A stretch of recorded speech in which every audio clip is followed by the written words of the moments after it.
1757 का प्लासी का युद्ध रहा हो या 1764 का बक्सर का युद्ध रहा हो, ये दोनों युद्धों ने अंग्रेजों की इस देश में नींव मजबूत कर दी थी और अंग्रेजों को ये लगने लगा था कि अब हम हिंदुस्तान में अपना साम्राज्य स्थापित कर सकते हैं। और धीरे धीरे उन्होंने ये चीजें करना शुरू किया, युद्ध करना शुरू किया, चाहे डराना शुरू किया हो, चाहे लालच देना शुरू किया हो, लेकिन अंग्रेजों ने इस देश पे अपना साम्राज्य स्थापित कर लिया।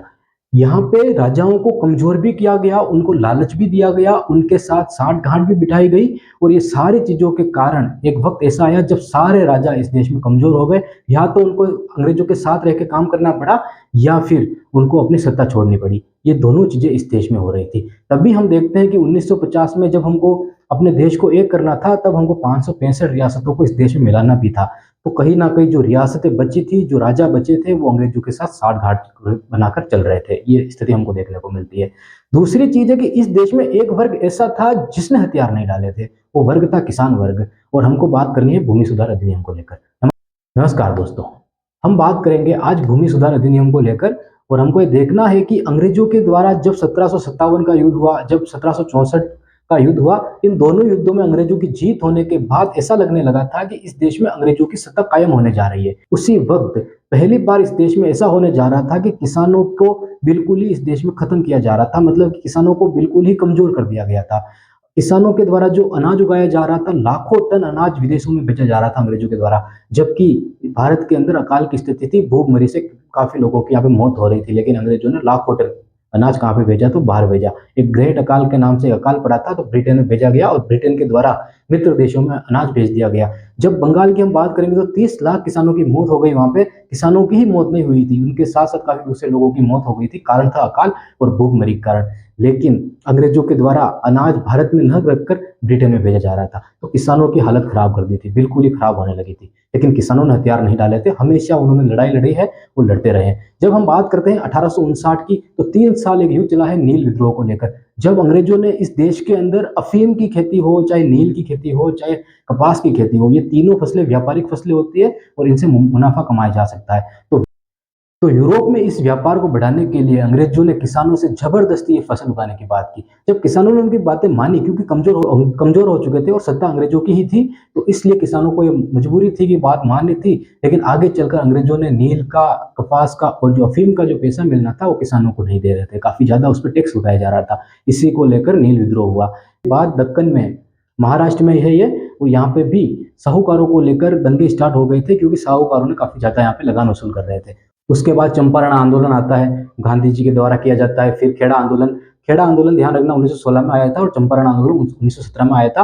ये दोनों आंदोलनों ने कहीं ना कहीं अहिंसक रूप में आंदोलन किया गया इस देश में। तो ये पहला वाकया हमको देखने को मिलता है और यहाँ पे महात्मा गांधी की जीत भी हुई थी और किसानों का टैक्स कम किया गया था यहाँ पे। उसके बाद हमको गुजरात के अंदर बारडोली सत्याग्रह देखने को मिलता है, सरदार वल्लभ भाई पटेल के द्वारा किया गया। 1928 में ये आंदोलन किया गया था। उसके बाद ये भगा आंदोलन हुआ, तेलंगाना आंदोलन हुआ। तो हमको यहाँ पे एक चीज तो देखने को मिल रही है कि इस देश के अंदर चाहे राजा को कमजोर कर दिया गया हो, चाहे उनके साथ साठगांठ कर दी गई हो, लेकिन यहाँ पे किसानों ने अपने हथियार नहीं डाले। चाहे उन्होंने उनका सब कुछ छीन गया हो, लेकिन उन्होंने हथियार नहीं डाले और उन्होंने हमेशा अपनी लड़ाई लड़ते रहे। और यही कारण था 1950 में जब भूमि सुधार अधिनियम लागू नहीं किया था, सरकार के द्वारा नहीं किया गया था, तब किसानों ने बड़ा आंदोलन किया और उस आंदोलन के कारण सरकार को झुकना पड़ा और भूमि सुधार अधिनियम लागू करना पड़ा।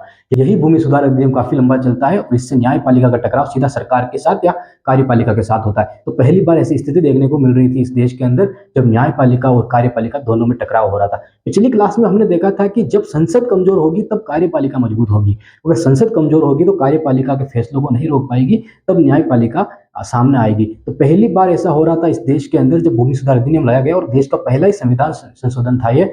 इसमें न्यायपालिका का टकराव सीधे कार्यपालिका से हो रहा था। तो इसमें न्यायपालिका की भूमिका को भी हमको देखना था और कार्यपालिका की भूमिका भी हमको देखना था। कहीं ऐसा ना हो जाए कि कार्यपालिका और न्यायपालिका के बीच में साठगांठ हो जाए, तो हमको ये स्थिति देखनी थी। तो हमने देखा था कि इसमें मूल ढांचा कॉन्सेप्ट बाद में लाया गया 1971 में। तो ये स्थिति हमारे सामने बनती है, इसको लेकर हमको बात करनी है।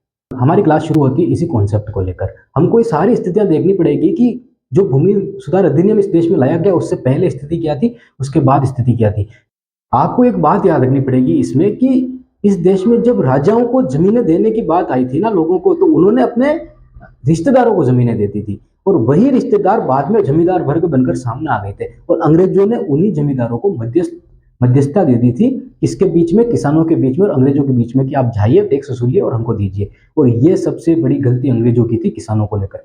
इस देश में 1600 से पहले किसानों की हालतें इतनी खराब नहीं थी, चाहे कोई भी राजा रहा हो, चाहे कोई भी रहा हो, इतनी खराब नहीं थी। सेनाओं का पेट भरने का काम किसान कर रहे थे। कोई राजा अपनी सेना को गाँव में भेजता युद्ध लड़ने के लिए, तो रात गाँव में रुकते, तो वहाँ पर उनका पेट भरने के लिए किसान सामने आ रहे थे। तो किसान, इतना बुरी हालत भी नहीं थी किसानों की पहले, लेकिन अंग्रेजों के बाद और जमींदार वर्ग का उदय होने के बाद इस देश में किसानों की हालत काफ़ी खराब होने लगी थी। इसके 2 कारण हैं, वो आगे देखेंगे हम।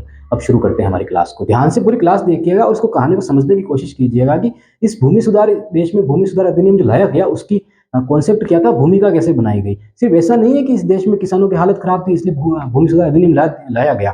हालत खराब होती तो आंदोलन थोड़ी करने पड़ते आज़ादी के बाद। 1967 तक इस देश में आंदोलन हुए। 1971 में तो मूल ढांचा कॉन्सेप्ट लाया, न्यायपालिका द्वारा लाया गया, क्योंकि सरकार पर इतना दबाव बनाया गया किसानों के द्वारा कि सरकार को बार बार इस भूमि सुधार अधिनियम में संशोधन, इसके लिए संशोधन करने पड़ रहे थे इस देश के अंदर।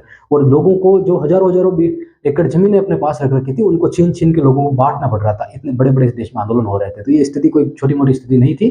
तो इसकी भूमिका को हमको समझना पड़ेगा। तो पूरी क्लास को ध्यान से देखिएगा और समझने की कोशिश कीजिएगा इस चीज को। सबसे पहले हमको इस देश में एक बात समझनी पड़ेगी कि इस देश में किसानों की स्थिति क्या थी।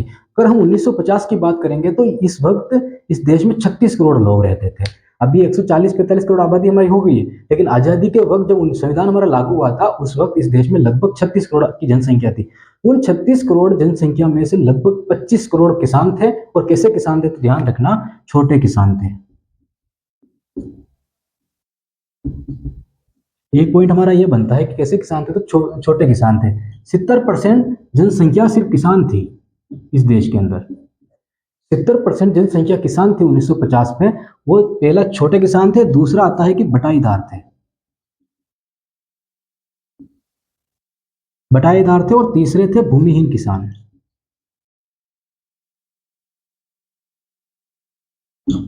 ये तीनों स्थितियां हमारे सामने बनती है। भूमि सुधार अधिनियम जो लागू किया गया, वो इनके लिए लागू किया गया था। पहला, छोटे किसान। ये ऐसे किसान थे जिनके पास 1 हेक्टेयर 2 हेक्टेयर जमीन होती थी। ये बटाईदार ऐसे थे जिनके पास जमीन होती भी थी और नहीं होती थी, लेकिन इनको दूसरों की जमीनों पर जाकर खेती करनी पड़ती थी। और वहां पे उनसे 50% या 60% खेती करने का टैक्स वसूल लिया जाता था। चाहे वो जमींदार वसूले, चाहे सरकार वसूले, चाहे साहूकार वसूले, लेकिन वसूल लिया जाता था। उसके बाद इस देश में भूमिहीन किसान ऐसे किसान थे जिनके पास जमीन ही नहीं थी या इनके पास जमीन नहीं थी। दूसरी चीज इनको लेकर आती है कि या तो इनसे जमीन छीन ली गई या इनकी जमीनें गिरवी रख दी गई, बाद में छुड़ा नहीं पाए और ये अपनी जमीन से हाथ धो बैठे। इनके पास कुछ नहीं था, ये दूसरों के खेतों पर जाकर खेती करते थे, बाकी इनके पास कुछ नहीं था। जब अकाल पड़ता है, जब बारिश आती, जब दूसरे किसानों के पास बोने के लिए बीज नहीं होते थे, तब इनकी हालत काफी खराब हो जाती थी, क्योंकि इनके पास इसके अलावा कोई रोजगार ही नहीं है। इस देश में 70% आबादी सिर्फ किसानी पर निर्भर कर रही है। उस देश में दूसरे रोजगार कहाँ से होंगे। अंग्रेजों के द्वारा मिलें ही नहीं खोली गई। ब्रिटेन में सारी मिलें चल रही थी। लाखों टन अनाज ब्रिटेन भेजा जा रहा था, कपास ब्रिटेन भेजा जा रहा था, नील ब्रिटेन भेजा जा रहा था। सारी चीजें ब्रिटेन में भेजी जा रही थी, क्योंकि भारत में स्थिति नहीं थी चीजें बनाने के लिए। और अंग्रेजों ने कभी इस देश में विकासशील देश बनाने की कोशिश भी नहीं की। हम आगे देखेंगे अभी थोड़ी देर बाद कि दादा भाई नौरोजी के द्वारा जो धन का निष्कासन का सिद्धांत दिया गया, उसके अंदर उन्होंने कहा था कि अगर यह व्यवस्था भारत के लिए की जाती तो इस देश का बेड़ा पार हो जाता। 17वीं शताब्दी में एशिया महाद्वीप का सबसे अमीर देश भारत था, और 19वीं शताब्दी में सबसे गुलाम देश, सबसे गरीब देश भारत बन के रह गया। इसलिए लाया गया। और आज हमको देखनी है कि भूमिका हमारे सामने बनी क्यों। तो समझना यहाँ पे कि राजाओं के द्वारा अपने रिश्तेदारों को जमींदार बना दिया गया, जमीनें अलॉट कर दी गई, गांव के गांव उठा के उनको दे दिए गए, ये इलाका तुम्हारा, ये इलाका तुम्हारा। ये स्थिति हमारे सामने। इसके कारण इस देश में अगर वो जमीनें किसानों को दे दी जाती तो स्थिति इतनी खराब नहीं होती किसानों की, और अंग्रेजों की भी हिम्मत नहीं होती वो किसानों को कर सकते। लेकिन उन्होंने एक व्यक्ति के हाथ में सारी इकाइयां दे दी। उसके कारण क्या हुआ कि इस देश के अंदर किसानों की हालतें खराब होने लगी, क्योंकि अंग्रेजों के द्वारा जो टैक्स किसानों से वसूलना था, उनको जमींदारों के द्वारा वसूला जा रहा था, और जमींदारों ने जो अंग्रेजों को टैक्स देना था, उससे डबल टैक्स किसानों के द्वारा वसूला जा रहा था। इसके कारण किसानों के पास खाने के लिए रोटी नहीं बच रही थी, बोने के लिए बीज नहीं बच रहे थे, जो बैल थे गिरवी रखे जा रहे थे, जो खेत थे गिरवी रखे जा रहे थे। और आगे को अगर कभी इस देश में अकाल पड़ जाता तो किसानों के द्वारा जो कर्ज लिया जाता वो सालों साल नहीं चुका पाते थे, हाथ धो बैठते थे। और दूसरी चीज, जमीन से हाथ नहीं धोते थे वो, उसके बाद उन लोगों के घरों पे काम करना पड़ता था उनको, जब तक कि वो उनका कर्जा ना चुका दे। ये हालत इस देश में किसानों की हो रही थी। यही कारण था एक कि भूमि सुधार अधिनियम इस देश में लाना था। उसके बाद देखना, इस देश के अंदर 70% किसानों के पास सिर्फ 15% जमीन थी। और दूसरी स्थिति, बाकी सारी जमीन सिर्फ 30% लोगों के पास थी। यही कारण था इस देश में भूमि सुधार अधिनियम लाने का। जब आज़ादी की लड़ाई किसानों के द्वारा लड़ी गई, जब व्यापारियों के द्वारा लड़ी गई, जब आदिवासियों के द्वारा लड़ी गई, दलितों के द्वारा लड़ी गई इस देश में लड़ाई, उस मैं दलितों का और आदिवासियों का नाम इसलिए लिया है क्योंकि सबसे ज़्यादा जुल्म इस देश में अगर किसानी को लेकर किसी पे हो रहे थे तो वो इन दोनों वर्गों पे हो रहे थे, इसलिए मैंने इसका नाम लिया है। इस देश में यह लड़ाई जब लड़ी गई इन लोगों के द्वारा तो इनको इनका हक देना भी वाजिब था और यह काम भूमि सुधार अधिनियम के द्वारा ही किया जा सकता था, इसीलिए यह अधिनियम लाया। एक स्थिति और हमारे सामने आती है इनको लेकर और वो स्थिति है कि अंग्रेजों के द्वारा कुछ बंदोबस्त किए गए थे। एक तो स्थायी बंदोबस्त किया गया था जिसमें हमने कहा कि जमींदारों वर्ग को बीच में रख दिया गया, बंगाल, बिहार, यूपी में ये किया गया था। लेकिन एक रेतवाड़ी व्यवस्था की गई, एक महालवाड़ी व्यवस्था की गई। ये दोनों व्यवस्थाएं इस देश के अंदर काफी नुकसानदायक साबित हुई। पहली व्यवस्था जमींदारों के द्वारा मध्यस्थता करवाई गई जिसमें जमींदारों ने ज्यादा टैक्स वसूल लिया किसानों से। दूसरी स्थिति में अंग्रेजों ने सीधा टैक्स वसूला था, मतलब कि सरकार के द्वारा सीधा टैक्स वसूला जा रहा था। और तीसरी स्थिति ऐसी थी जहां पे अंग्रेजों के द्वारा गांव के एक व्यक्ति को कह दिया जाता है कि आप पूरे गांव का हमको टैक्स वसूल के देना, तो एक इकाई के रूप में गांव को बना दिया जाता था। ये तीनों व्यवस्थाएं, पहली व्यवस्था स्थायी बंदोबस्त, दूसरी व्यवस्था रेतवाड़ी व्यवस्था और तीसरी व्यवस्था महालवाड़ी व्यवस्था, ये तीनों व्यवस्थाएं और ये तीनों व्यवस्थाओं के कारण इस देश में किसानों को काफी नुकसान हुआ था। एक स्थिति हमारे सामने बनती है, फिर हमारे सामने एक व्यवस्था और निकल के आती है और वो एक खतरनाक व्यवस्था इस देश में थी और वो थी किसानों को ना तो अधिकार था कि वो अपनी जमीनें बेच सके और ना ये अधिकार था कि वो जमीनें खरीद सके। ये अधिकार किसानों को नहीं था और ये अधिकार जमींदारों के पास था या अंग्रेजों के पास था। ऐसी स्थिति भी इस देश में थी किसानों को लेकर। यही कारण था इस देश में भूमि सुधार अधिनियम लाने का। उसके बाद तो ध्यान रखना यहाँ पे कि 36% आबादी में सिर्फ 25 करोड़ किसान थे जिनके पास सिर्फ 15% जमीन थी। अब यहाँ पे स्थिति बदलती है और इसी स्थिति को लेकर हमारे सामने चीजें हमने ये देखा कि किस प्रकार छोटे किसान होते थे, इनकी जमीनें छीन ली गई थी। फिर एक स्थिति हमारे सामने और बनती है और वो स्थिति बनती है इस देश में अकाल को लेकर। भूमि सुधार अधिनियम लाने की आवश्यकता क्यों पड़ रही थी, एक स्थिति और यहाँ पे बनती है अकाल को लेकर। अकाल इस देश में काफी सालों तक इस देश में बारिश नहीं हुई, उसके कारण इस देश में अकाल पड़ा। ठीक है, चलो मान लेते हैं कि इस देश में बारिश नहीं, अकाल पड़ा, लेकिन क्या सिर्फ ये कारण यही था कि अकाल का, या इसी को अकाल कहा जाता है कि नहीं? ये मूर्ख बनाने की बात है। वास्तविक अकाल क्या था मैं बताता हूँ आपको। ठीक है, सिर्फ सुनने में अच्छा लगता है ये कि हाँ सूखा रह गया इसलिए अकाल पड़ रहा था, लेकिन व्यवस्था यह नहीं थी। पहली चीज देश में आती है, बल्कि भारत में गहरी समस्याओं का कारण बनता जा रहा था ये। पहला कारण था इस देश में गरीबों के पास बोलने की क्षमता खत्म हो रही थी। कारण क्या था कि जो टैक्स या जो लगान जो टैक्स या जो लगान किसानों से वसूला जा रहा था, तो किसानों की हालत ऐसी हो गई थी वो जब बीज खरीदने के लायक नहीं बचे थे। ये कारण था कि उनके खेत सूखे रह गए थे या उनमें फसलें पैदा नहीं हो रही थी। अकाल का एक कारण ये भी था। दूसरा कारण इस देश में अकाल का था कि कृषि का व्यवसायीकरण किया जा रहा था। अंग्रेजों के द्वारा ये बार बार कहा जा रहा था कि आप अनाज को छोड़िए, नील, कपास और अफीम की खेती कीजिए। उससे क्या होगा कि ब्रिटेन के अंदर वो मुनाफा कमा सके उनको बेचकर। लेकिन इस देश के अंदर चाहे भूख से मरे चाहे कुछ भी हो, लेकिन अनाज के लिए मजबूर कर दिया गया था। इस देश में व्यवसाय फसलों का व्यवसायीकरण करने के लिए इस देश के किसानों को मजबूर कर दिया था। अकाल का हमारे सामने दूसरा कारण आता है। उसके बाद हमारा तीसरा कारण इस देश में आता है कि इस देश में मुक्त व्यापार को शुरू कर दिया गया था अंग्रेजों के द्वारा। देश में जो अमीर लोग थे उन्होंने अनाज के भंडार लगाना शुरू कर दिया था और अनाज के उन भंडारों के कारण इस देश में भूखमरी और कालाबाजारी बढ़ गई। और ये दोनों चीजें बढ़ने के बाद इस देश में जो अकाल की स्थिति बन रही थी वो सिर्फ सूख के कारण नहीं बन रही थी, इन समस्याओं के कारण अकाल की स्थिति बन रही थी। तो सिर्फ सूखा कह देना ही सही नहीं होता है। अंग्रेजों के द्वारा एक नीति और अपनाई गई थी खाद्य निर्यात को लेकर। एक तो फसलों का व्यवसायीकरण इस देश में किया गया, दूसरी स्थिति यहाँ पे बना दी गई कि जो अनाज पैदा हो रहा था उनको बाहर दूसरे देशों में भेजा जा रहा था। क्यों? क्योंकि अकाल का नाम लेकर ग्रेट अकाल करते और दूसरे देशों में इसको भेज दिया जाता। उनको व्यापार करना था, मुनाफा कमाना था अनाज को लेकर। तो एक तो इस देश में कालाबाजारी बढ़ रही थी, अमीरों के द्वारा अनाज का भंडारण किया जा रहा था। दूसरा, इस देश से लाखों टन अनाज ब्रिटेन भेज दिया गया। 1876 में एक ग्रेट अकाल पड़ा था, उसमें ब्रिटेन भेज दिया गया था अकाल, ठीक है, अपने मित्र राष्ट्र को खुश करने के लिए। उसके बाद 1945 में 30 लाख लोग अकाल के कारण बंगाल में मर गए, लेकिन ये नीतियां जो अंग्रेजों की विदेशों में निर्यात करने की थी अनाज को, वो नहीं रुक रही थी। उसके बाद बात करते हैं आगे।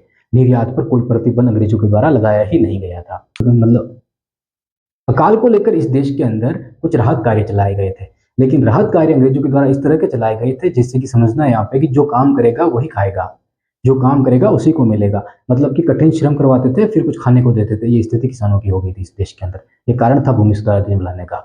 उसके बाद बात करते हैं ये सारी स्थितियां हमको बताती है कि इस देश में असमान वितरण हो रहा था। किसानों का भी जातियों में देश बटा हुआ था, धर्मों में देश बांटा हुआ था और अमीर गरीब में भी ये देश बटा हुआ था। तो कुल मिला के सामाजिक अन्याय इस देश में भारी मात्रा में फैल चुका था और उसके कारण इस देश में काफ़ी नुकसान हो रहा था और किसानों की स्थिति खराब थी। आगे चलकर 1950 के अंदर सरकार ने सारी स्थितियां देखी, किसानों के साथ जो हालात गंभीर थे, बुरे थे, उनको देखा। हम ये बात कह सकते हैं कि जब मिट्टी के अंदर सोना उगाने वालों ने अपना हक मांगना शुरू किया, तो इस देश का इतिहास बदल के रख दिया। 70% आबादी आज़ादी की लड़ाई लड़ रही थी इस देश में और जब 1950 में उनको भूमि सुधार अधिनियम देने की बात आई, तो मामला न्यायपालिका में चला गया। वो न्यायपालिका का टकराव सीधे कार्यपालिका से हुआ है, लेकिन हमको ये भी देखना पड़ेगा कि यहाँ पर कार्यपालिका की जीत होती है भूमि सुधार अधिनियम यहाँ पर लागू करके।